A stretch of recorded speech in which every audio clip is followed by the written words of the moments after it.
times we sent letters to him, sent people to him, but he did not honor our invitation.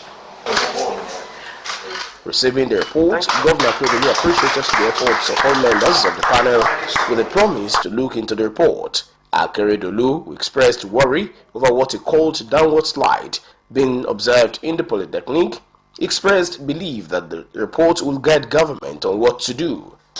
This report will reveal it, we'll look at it again. Because, no doubt, even if we attract the whole of Nigeria, if there is no probity and there is no accountability, then something is wrong. Something has to be done. And I hope your report of a work which spanned over 3 months will guide us in what to do. Having said that you have addressed those 7 terms of reference, you find that there is also always an omnibus terms that say whatever you feel ancillary, you can advise us on, so we do not restrict you to the number of terms or anything. The governor said it has become more desirable to turn the Polytechnic into a university, noting that there is no going back on the decision. The desirability of having to turn that place to university, to us as a government, it has become more desirable now. There are things you don't do. You set up a committee like this, you invite you, don't honor it. I don't think it speaks too well of anybody. I have not heard from him. I will hear from him. But before I hear from him, he stands suspended as chairman of the council until I hear from him. Governor Akeredolu stressed that the Polytechnic has all it takes to become a university. And now to some election-related matters. With less than 44 days to the general elections, preparations from the Independent National Electoral Commission, INEC, and the electorate are in full gear as the January 15 deadline for distribution and collection of permanent voter cards at the wards level draw near. Our reporter Joy Pius, who monitored the process in Akure, brings the update.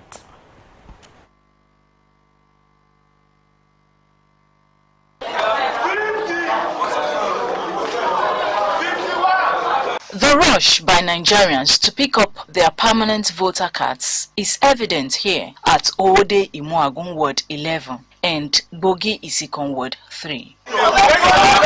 Mrs. Abosedi Adeshida, like others here, is motivated by her stance to engender a bright future for her children through the ballot.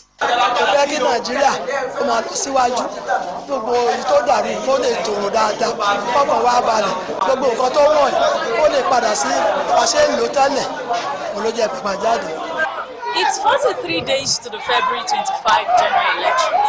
According to INEC, over 93 million voters are shortlisted ahead of the elections. Notwithstanding this number, only holders of a PVC validated to vote.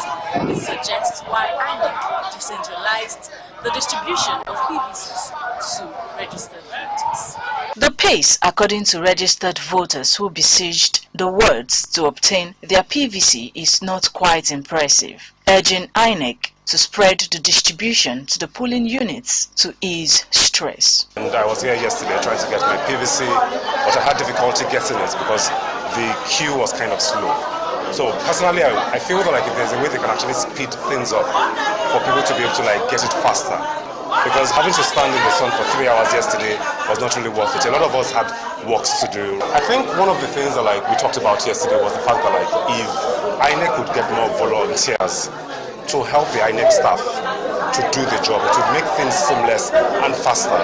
Because just 3 people or 2 people handling over 1,000 people or like 5,000 people, I don't know how many people are coming to collect their cards, is not really easy. Ward 11 is a very big ward and they comprise of so many communities. So for effectiveness, for effective distribution, the process of card PVC distribution should be decentralized. It should be moved to polling units so that people can have easy access to collect their PVC. The excitement glazing the faces of many following the collection of their PVC is a testament to their readiness to partake in the election. All right, I'm very prepared and I'm really expectant about this election. And what I will tell the youth out there is that they should actually come out to vote. Enough of us voting on Twitter, on Instagram, on social media. We need to come out and vote for our candidates because now our votes count, either you like it or not. And it is what we decide now that will determine the next 4 years of our lives. We are praying for a better Nigeria, that people will go there and vote their conscience, not vote money, not vote rice, because your vote is what determines your future and the future of your children.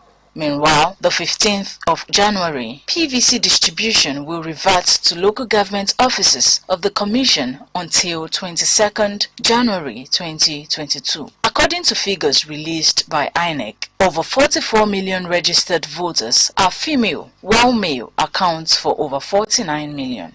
Of the total registered voters, the number of young people between the ages of 18 and 34 stood at 37,060,399, representing 39.65% of total registered voters, while the elderly between the ages of 50 and 69 stood at 17,700,270, representing 18.94% of total registered voters.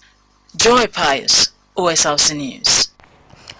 Meanwhile, Nigeria's Security and Civil Defense Corps (NSCDC) Ondo State Command has reiterated its commitment to further protect the lives and property of citizens. NSCDC Commandant in the state, Olatunde Olayinka, made a declaration at a media parley with Nigerian Union of Journalists in Ondo State to present the operational scorecard of the command for the year 2022 and operational plans for year 2023, being an election year. Omorionla Hungbiji has details. Among the motives behind the establishment of Nigeria's Security and Civil Defense Corps, NSCDC is the need to secure the lives and property of citizens in their locality. Let me formally welcome you. The command in Ondo State, through the state commandant Olatunde Olayinka, highlighted the series of successes recorded in the past year, saying 1,900 cases were dealt with, including suspected dealers in adulterated petroleum products, vandalism, damage of farmland by herders, cybercrime, among others. These statistics, he said, was higher than the reported cases in 2021, which was put at 1,725 due to increase in public confidence in the Corps. The United Anti-Vandalism Unit of the Command arrested 15 suspects in the year under review, and a total of 163,000 liters of adulterated petroleum products recovered. Also recovered were 4 trucks, 7 wooden boats, 3 Sequoia Jeep, amongst other vandalization tools. The cases are still ongoing. The commandants attributed the successes to a series of training and various initiatives of the command, such as the Ondo Safe initiative targeted at awakening the security consciousness of the populace of the state. Mr. Olayinka pledged the commitment of the command to do more this year in safeguarding critical national assets and government's infrastructure, special training for Corps in tackling security, and to synergize with other security agencies to ensure that Ondo State remains the safest in Nigeria. Zero tolerance to economic sabotage, vandalizing oil pipelines, and dealing in adulterated petroleum products.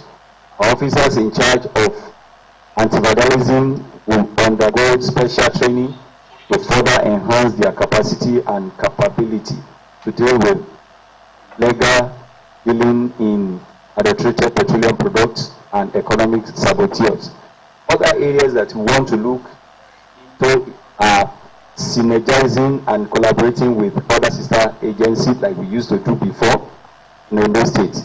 While commending Governor Warotimi Akeredolu for the 3 operational vehicles provided to aid NSCDC job last year, the commandant sought more collaboration from government and citizens of the state to achieve more.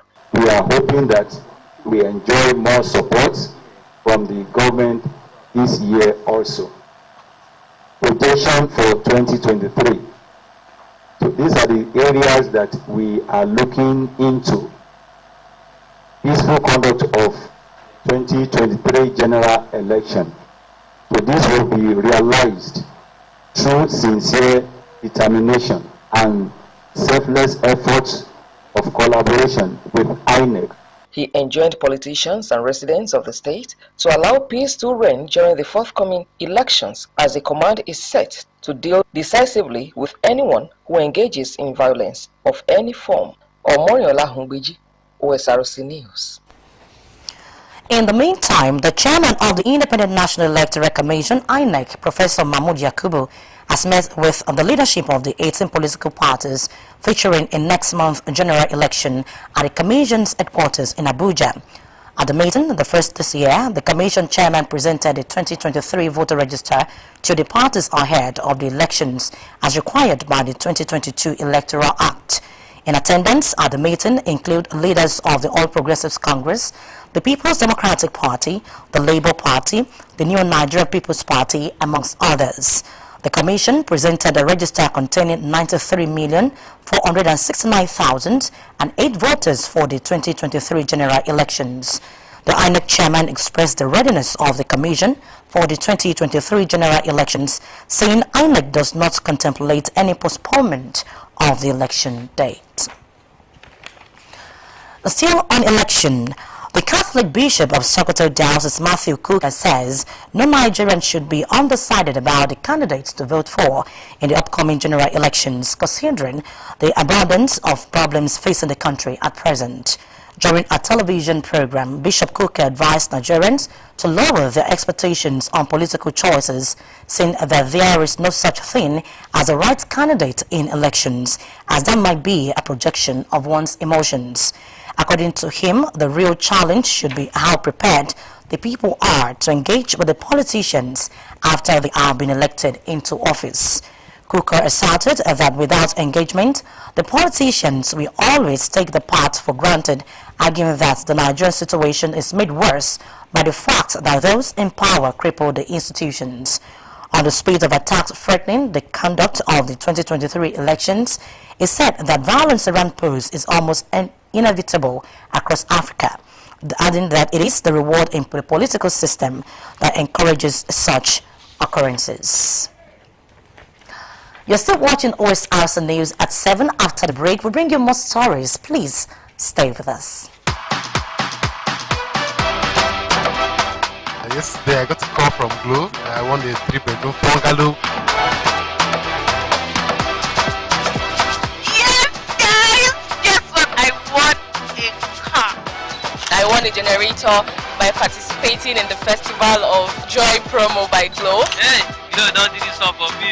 Glo to make it set to me with sewing machine. I won generator last year. This year I won for It's a celebration like no other, with prizes like no other. 20 new houses to be won, 24 brand new cars, 200 sewing machines, 100 generators, 1,000 rechargeable fans. Glo Festival of Joy promo. Dial *611# now.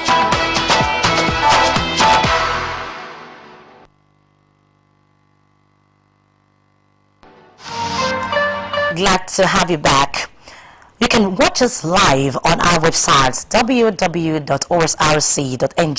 or follow us on Facebook OSRC TV Ondo, and on YouTube you can subscribe to our channel OSRC TV Ondo.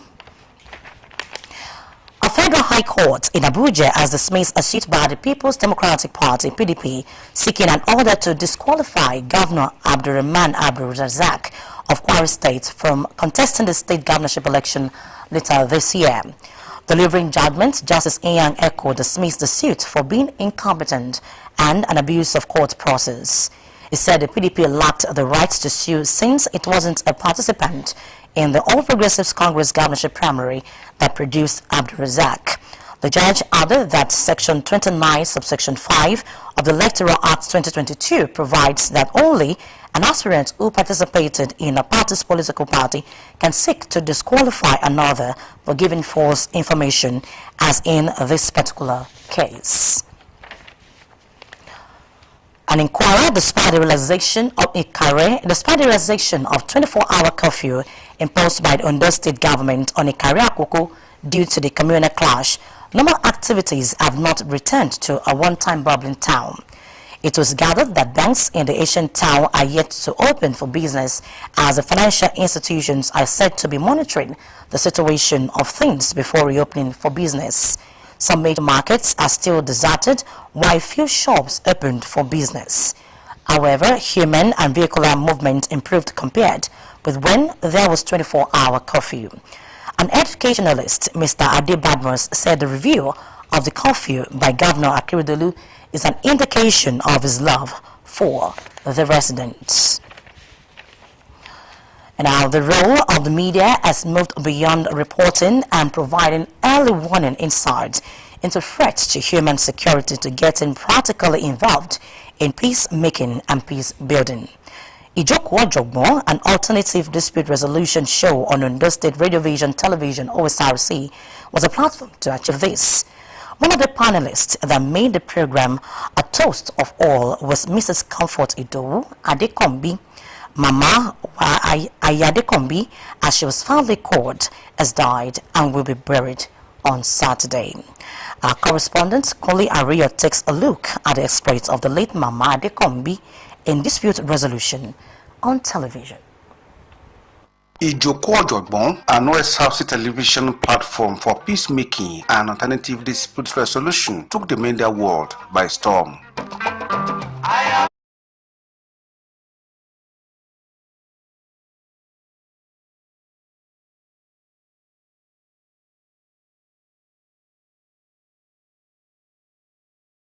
Outside Ondo State, one of the brains behind the success story was Mrs. Comfort Adekombi. Baba Comfort Yaya Adekombi. Ẹ kálẹ́ olóòtú. Ẹ̀yin ará ilé lọ́mọdé lágbà mọ́ kí ẹ kálẹ́ o.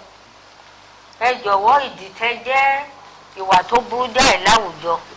Ó máa ń so èso burúkú. When Ondo State Television Service was established in 1982, Mama Adekombi was invited to be a pioneering panel member of the popular Ombudsman discussion program. Mama featured on the program from 1982 to 2016. Gẹ́gẹ́ bí ọlọ́dẹ ṣe sọ ní fámìlì ní tó yẹ kó ní ìṣòro owó tó wá bá yín mo rò pé ẹ fún. Ṣùgbọ́n nísìnyí tó ọ̀run rí báyìí pẹ̀lú ọlọ́dẹ tó mú wá tó há mọ̀mọ́ pé kán fún lówó yẹn ìyẹn tẹ̀ ti kọjá lọ kẹ́ ẹ gbìyànjú torí àwọn èèyàn mi ti sọ̀rọ̀ pọ̀lọpọ̀ nǹkan tẹ́ bá ti rí kẹ́ ẹ fún ọlọ́dẹ yẹn kán gbà láfíà láàyè. As a result of her positive contributions to the success of the program, Mama Adekombi was invited and given an award as JP, Justice of Peace, by the Ondo State House of Assembly on 19th February 2008. Her son, Prince Ade Adekombi, who was general manager of the station in the early 80s, said her mother would be greatly missed. I thank God for the legacy that she has left, and that's part of the thing that she's enjoying now with a station like you, Osrc, with Honor Channel, and honoring her. And of course, on many occasions, I've been out there within Ondo State and even outside Ondo State, and people will recognize me and say, I'm Mama Ijoko Ojogbo, Mama Dadani. You know, that itself is a compliment to me, and I'm very proud of it. Also, the lead anchor, Mr. Lekon Lanrewaju, said the courage and honesty of late Mama Adekombi greatly helped resolving knot issues on the program. We started the program since 1982, together with Adisa Adeogun and Peter Adewoyin, that is Ologbondere Jamu, and things were going very fine, smoothly, no argument, and we were not discussing any program we want to treat before that. This is how you, this is what you say, this is what I will say. No. Madam Comfort Adekombi Law Odegbere.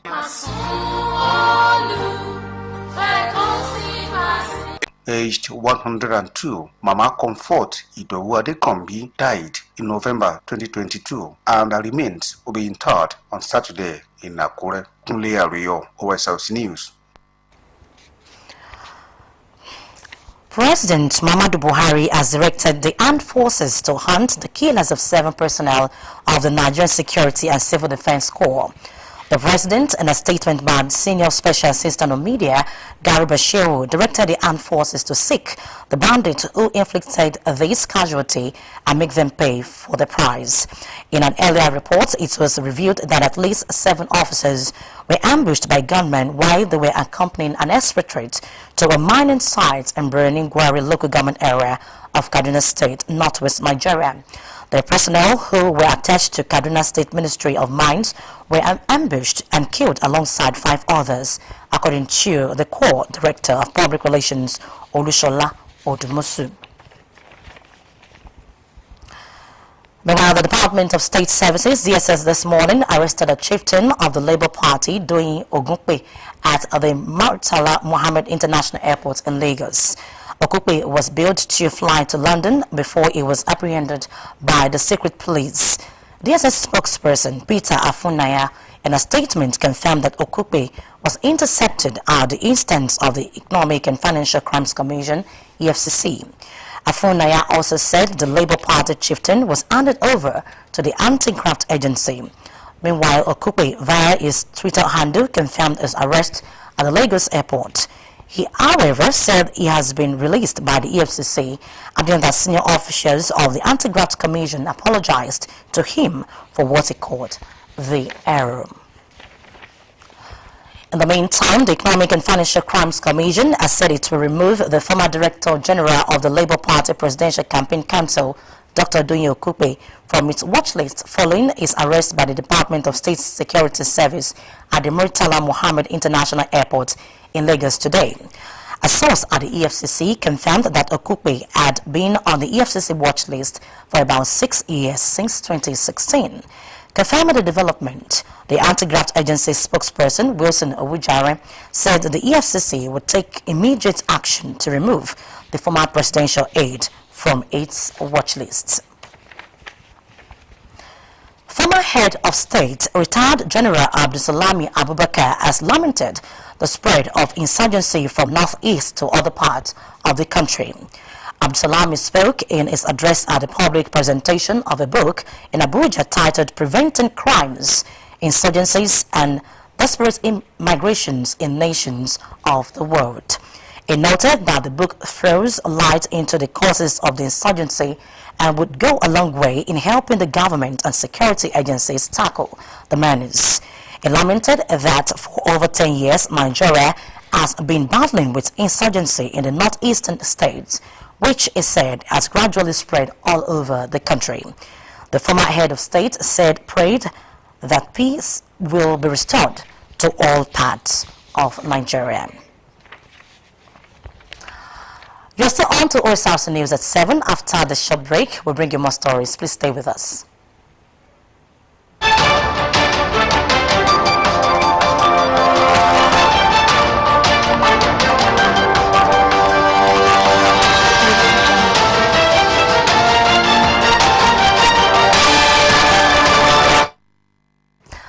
You're welcome back. Now moving to the foreign scene. The United States and Japan have unveiled plans to strengthen security cooperation in the face of shared worries about China. In a joint statement in Washington, D.C., after talks between the U.S. and the Japanese foreign and defense ministers, the two countries said China presented an unprecedented threat to international order and pledged to position their alliance to prevail in a new era of strategic competition. China's foreign policy seeks to reshape the international order to its benefit and to employ China's growing political, economic, military, and technological power to that end. The statement was signed by Secretary of the State Antony Blinken, Defense Secretary Lloyd Austin, and their Japanese counterpart Yoshimasa Hayashi and Yasukazu Amada. And with that story from the foreign scene, we conclude the news tonight. But before we go, a quick look at the top stories. We told you that Ondo State Governor Oluwarotimi Akeredolu has ordered the suspension of the Governing Council Chairman of Rivers Giwa Polytechnic Owo, Mr. Banji Alabi, over alleged refusal to honor invitations of the visitation panel of governments to the institution. The governor, while receiving reports of the panel in his office in Akure, thanked members of the committee led by Professor Olabode Koriko for their efforts, promising that his administration will see to the recommendations of the panel.